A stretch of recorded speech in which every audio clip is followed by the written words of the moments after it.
Welcome to the Women's Cannabis Chamber of Commerce Mentoring Program. Over the next 90 days, we are going to take an entrepreneur from concept to launch, and we are going to share the process with you. I'm with Bianco, the founder and CEO of Pinks, and one of the Women's Cannabis Chamber of Commerce members, and another member, Sophia Nicolas, the founder and CEO of Sophie PR. Although Sophia has already launched a successful public relations firm, she's planning to open a second business in the cannabis industry. It is always difficult and challenging opening a new business, but even more so in the cannabis industry. Ali is already successful in her cannabis company, Pinks, and Ali and I will, with the help of other mentors with expertise in the cannabis industry, work with Sophia through this process. Now, entrepreneurs often struggle with where to start, and that seems to be the hardest part. So, Ali, where did you start? How did you get those first steps going, and what were those first steps?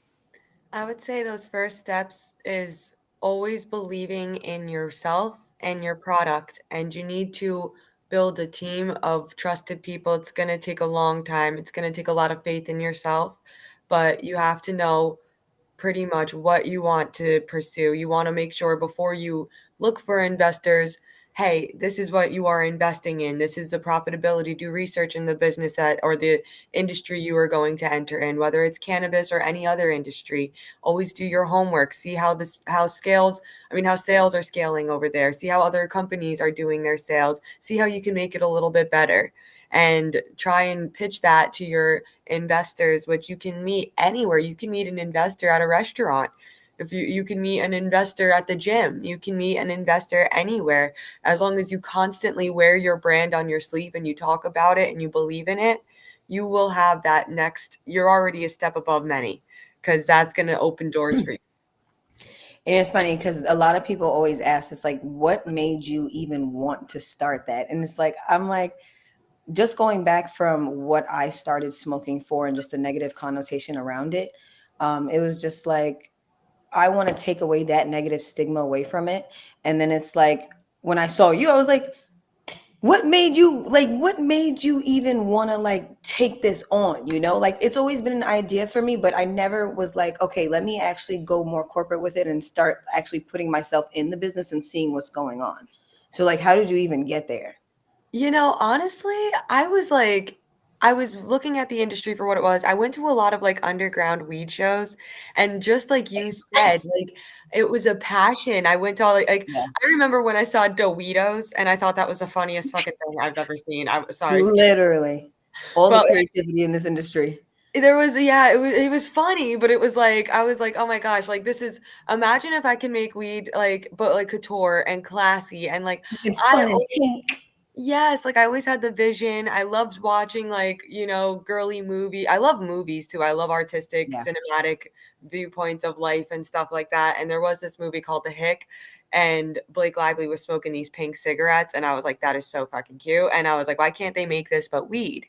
So, I had the Literally. vision, I had the passion. I went to all these, like, underground things, and I was like, "Oh my gosh," I started meeting people with like packaging. I started calling their packaging companies. I started getting prices. I'm like, where are you getting them from? China? I started sourcing them in China. Alibaba, baby. Literally. And I it's so funny too, because I'm like, I call myself a one woman band. So every time I'm like interested, because I'm in a bunch of different industries. Like obviously, as Addison said, I have my own PR company too. So when that came about, I've always been in hospitality. But now as you get older, I was there when I was 16, 17 years old. And you get older and you're like, now you need money for real life things and you can't just do the sporadic thing all the time. So you really have to solidify yourself as a brand. And I was just figuring out what it is I was passionate about. And I was very big on helping people and figuring out how to, maneuver in a space where it's male dominated and people really don't care much about how they treat people and just the money that's involved. So I always made sure took pride in literally like helping other people and what am I doing this for? Like, so the PR brand again is structured around just bartering and networking and basically putting creatives in a space to thrive. And just continuously working towards that. And then again, just going to different places, networking, talking to different people. You never know who you're going to meet in what space. You don't know what industry you'll find something, because in even just being in the music industry, you meet people in the cannabis space and you're like, oh, you do that too. And it's like, oh, and then next thing you know, you're at a festival and now we're here. A lot of those underground weed shows were at those famous studios. Like some of the, Right. as a musician, I was like, wow, I didn't get into my favorite studio by being a musician, but I did by selling weed. Ow. Literally. And It's one like thing that certain outlets. we're very lucky to live where we do. I feel so blessed to be near New York. I mean, I'm from New Jersey, but to be able to drive over to New York, it's just such a blessing because you could be sitting right next to Megan Thee Stallion. Like, she could be getting dinner right next to you, and you're like, oh my gosh. Or you could have an opportunity that not anybody else can have, or you can maybe rub elbows and just grow yourself. And that's something that I will say I was just genuinely blessed with. Like that's the privilege of being from like the New York area, because you could just go and meet anybody. Everybody wants to be a part of New York. It's such an immersive, artistic, everybody's friends. Like New York is not as scary as it sounds. It's actually so fun. You just have to have a backbone. Exactly. Now, as the sensible, boring person here, No, because my background, what I did prior to launching the Women's Cannabis Chamber of Commerce, I had a company that did business development, and so that incorporates and encompasses a lot of things. But there's always that point where you need to put this on paper Right. and have a plan, because there's no GPS in the cannabis industry for starting a business. And I think the other thing in the cannabis industry, with traditional businesses, you can put this on paper, you can do a business plan. And I don't think a business plan is really the right word to use, because what it's about is not what your business structure is. It's about your research and your strategy moving forward. And in the cannabis industry, that strategy, you can wake up and you need to come up with a whole new strategy. And I think that Sophia, with a PR firm, I think that you really do. I think that's more of a reality for what you do, and Allie with Pinks, because you went into a niche market, which um, it's hard enough being in the industry, but to really be a trailblazer in it. So, did either of you put this, and I think to say put it on paper is old fashioned, or to use a whiteboard? I'm not sure people do that. So, was there a point where you're going, and Ellie, like you talk about investors, there's a point where you need the money and you need to have this on paper and know your numbers. So, this is really for both of you as business women. At what point did you start to put this, when we use that term, put it on paper? Let's use pitch deck. Where did you start to develop your pitch decks? actually, like as soon as I started Pinks, and for somebody who hates paperwork, that like I'm not one that likes to make Excels. Like I'm very not tech savvy. It takes me like an hour to do like one column. But that being said, when I'm excited about something and I think this is something like awesome, and I'm like, oh, I'm super passionate about it, I'm like, boom, like I will spend 13 hours to correct one column if I have to. I don't care how long it takes me to do that. I will do it because Literally. there's like this different drive and this like ambition. And I didn't even think about all the times that I've had like paperwork and all the like things I've had to do. I am so sorry. My puppy is growling, not my puppy, but my roommate's puppy. Yeah, I don't really hear it. Okay, good. Sorry. I was getting a little nervous because Yeah, I don't hear it at all. perfect. Sorry.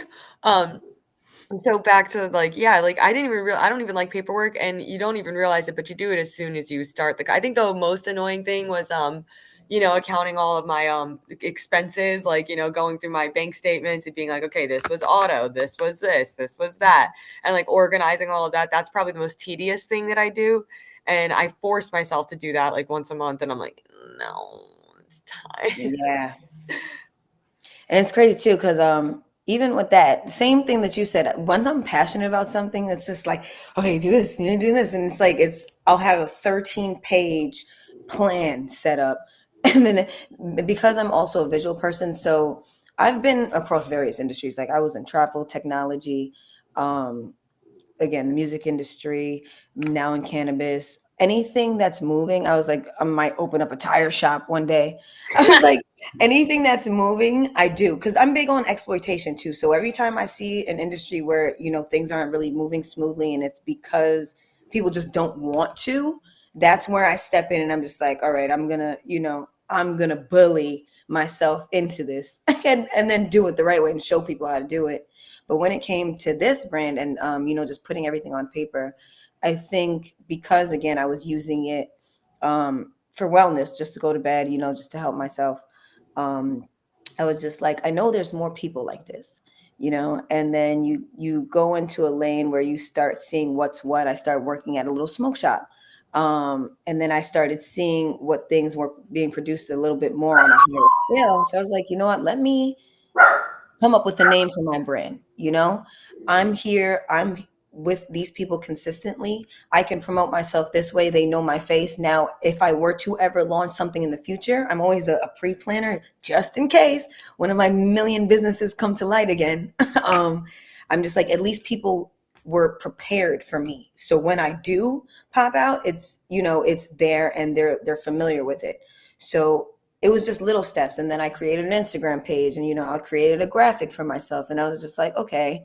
Then I was attending these higher festivals and I was like, okay, now it's really time to figure out what you want to do and then write out a plan. So that's when I went to Revelry last year. And that's when I was like, okay, now I see the different outlets. I met Allie too, which was great because I was like, oh, another pink girl.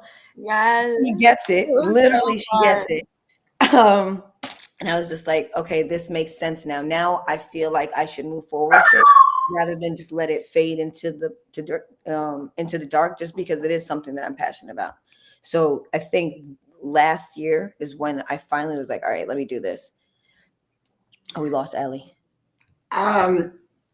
So so I think in the cannabis industry, unlike things like maybe real estate, one of the factors seems to be attending events and getting your face out there. So, how did? Ellie? Oh, I think she went to silence the dog. Oh, okay. So sorry. That's okay. Because we are real people. Literally. And we represent a cross section of all the women. And as women, life is not put into little compartments. And this is real life. And in a lot of the think tanks and other things that we do through the Women's Cannabis Chamber of Commerce for Women, there are children that wander through. As women, we have so much on our plates, and I think that we should really embrace that, and that doesn't mean that we are not badass business women. I think it's just the opposite. Anything. It We means are that, mothers. We're yes, mothers, we're owners, we're everything. I'm so sorry. I just saw he was going, like, he started barking and I didn't want him to bark through the whole thing. So I was like, there is no need to really apologize for real life. And I think, and honestly, I didn't hear it at all. That's why I was like, perfect. I don't even know there's a dog there. awesome sauce. No, because he starts barking out the window at like strangers, and I'm like, sir, they're just trying like a mailman. I'm like, let him go. And he's like all mad at the mailman. So I'm like, now I'm just holding him in my arms because as long as he's cuddled, he's fine. He'll be a good dog. Yeah. Look at him. Now he's all quiet. Now he's like not growling. Right. He's like, Well, okay, continue. well, I was just, I was just actually asking Sophia, and I think that you can really address this too, since you two met at an event, that the importance, like, unlike other industries, in the cannabis industry, it seems to be very important to attend events. And do you find that that connects you and brings inspiration and creates those aha? How does that affect, like with you, Allie, with pinks? And, I think elaborate a little bit more on your concept. So, how is attending events your aha moment that this is the direction I need to go with my product? My aha moment is meeting people like Sophia and like, just meeting girls that actually go, oh, finally, something that speaks to me, but in cannabis. And, it makes all of the like, trials and tribulations that you go through in the company, all the logistics, everything that goes like on the back end and all the building that it takes and all the blood, sweat, and tears. It makes it all worth it when I see all the girls and I go, I love going to dispensaries. I love going to activations. I love going to events. I love meeting more people in the industry because it really does make everything so much like, this is why I'm doing it. This is my purpose. It reminds you of your purpose and it's really important. And I'm just so grateful that people respond so positively to Pinks. Everybody, men, women, my girls, my gays, my everybody, even my little chihuahua. No, I'm kidding. But like everybody loves pinks and it's such a surreal feeling. Like it's so unreal to me. Like I'm like, oh my God, I can't believe that we're all like on the same pink boat, but we are. And like Literally. And the thing is too, and then just when you started out and just seeing how everybody operates, and just a question I want to ask you too, when it came to, figuring out the direction you want to go to, because obviously we're pink girlies, like pink is, this is what I want to do, but the market is not that big. You know what I'm saying? So when you choose your brand and you start marketing and you're like, okay, your niche is women now in this cannabis industry. It's like, okay, now we need to find that market and where they are and if they're even here and just hope for the best. But then again, you see other people and it's like, all right, you guys have the same idea. And it's like, oh, there is more. So now we just have to figure out how to collaborate and then tap into that space. And then again, just we're not limited to one person. Like you said, like men like it too. Some men are for the pinks. You got queer and cannabis. You know what I'm saying? There's a whole bunch of different lanes. Pink is not subjected to one gender. it So really isn't. And also like for the men that are good men's deep down, but they have struggles with like hitting like not hitting on girls, but like flirting with girls or like trying to like do it in like a nice way, like they're just so shy. I actually had this guy come up to me the other day and he's like, oh my God, you're the CEO of Pinks. I bought your pack with my retail money. And I was like, oh my God, did you love it? He's like, well, I bought it for a girl. I was like, no, that's perfect. He was like, she really loves literally, rose. I was like, the rose is for you. And like, it was just like such a pinks for the lovers, Valentine's Day specials. You know? exactly like it's like my Cupid box for you. And like, I love it so much. And it makes it like actually like helps people like men build a little more confidence in themselves because, Right. that's how to treat a woman, get her something that she's going to adore, treat her like royalty, like And cannabis. we all love weed. Exactly. Like that's how you make it. That's how you make a girly pop happy like me. Like you get me a pack of rose Right. petals, pinks, I'm done. Right. I'm It's a party pack all in one. exactly. And like one time, actually I went to this one like event too, and I happened to be around like this engagement party, and the girl, I was like, "Who's the bride?" And she was like, "Me." And I was like, "Here, I have a little gift for you." And I gave her a pack of pinks. She's like, "Oh my God, I love weed." She's like throwing it back up. She's like, "This is so fun." Right. It's just like it takes away that stigma from it too. That harsh, the smell and the whole, it's just smoking is just a manly thing. It's like, oh God, okay. Yeah, like I always say, like, don't be afraid to invest in your marketing, your PR, and your just like product Um, giveaway because, right. and it comes to like like when it comes to that, like especially when our product is so different, it's so like off the charts. Like yes, word of mouth can do a lot, but what really does a lot is when they see it like in big bold lights and they see it reappearing multiple times and they go, oh my god, wait, that's beautiful, that's her. And it really does generate like, just like a community of people that like really support you and are loyal to you. And it's crazy because like sometimes, like I don't consider myself a celebrity at all, but I feel like one when I'm out, because there's times where people are like, oh my And god, you are. pinks, and I'm like, me, stop it. Like, and it's so fun. Like it's super fun to be able to like give people pay, like, and then when they come up to me like, I love your joints, I'm like, here, take one to go, and they're like, what? Like it's super fun. Right. And it's that's the energy that we need to keep in the world. And that's how we're going to progress in this industry. Exactly. So, would you say that the way to start is for a budding entrepreneur, pun intended, to just stop talking and start walking, just to Yep. jump in and, then take it step by step, and that will unfold as they get out there and move forward. Yep. Is that a good summary of that? And what advice would you, well, because in working on the marketing research and the marketing strategy, there are so many reasons why a woman should not go into a cannabis business. It is really high risk. But at the end of the day, there are so many more reasons why a woman should, because Right. that's how we make a difference. So, from both of you, as we wrap this up, what is your advice, starting with you, Allie, for women who want to get into a cannabis business?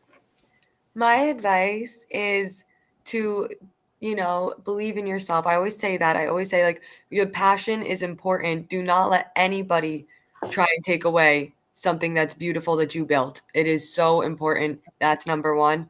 Number two, I'm going to kind of do a twofer with this one, and make sure that, like, you align yourself with strong, powerful people that have that same passion that you Yep. have for your company. You can't do this alone. If you want it to be big, you can't do it alone. And Yep. that's it. That's like 3 for 1 actually. And So, again, just to piggyback off of Allie, same thing. It's the same thing I would say, just being in this for so long, just again, not in the cannabis industry specifically, but just through the various industries and just knowing how to network and space yourself out is just keep a level head. There's a lot of personalities that you're going to deal with. And again, you just have to stay on the right track, stay focused. And then again, don't burn yourself out early. Put yourself in spaces where you feel like you can elevate, and again, surround yourself with the right people. And then it's pretty set in stone from there. So this is just the first in the series, or in the process. So our next one is going to include an attorney talking about structure and licensing. So the three of us will be back, and we hope that this gives other entrepreneurs guidance and definitely inspiration. So thank you so much, Allie and Sophia, and to all the women out there, just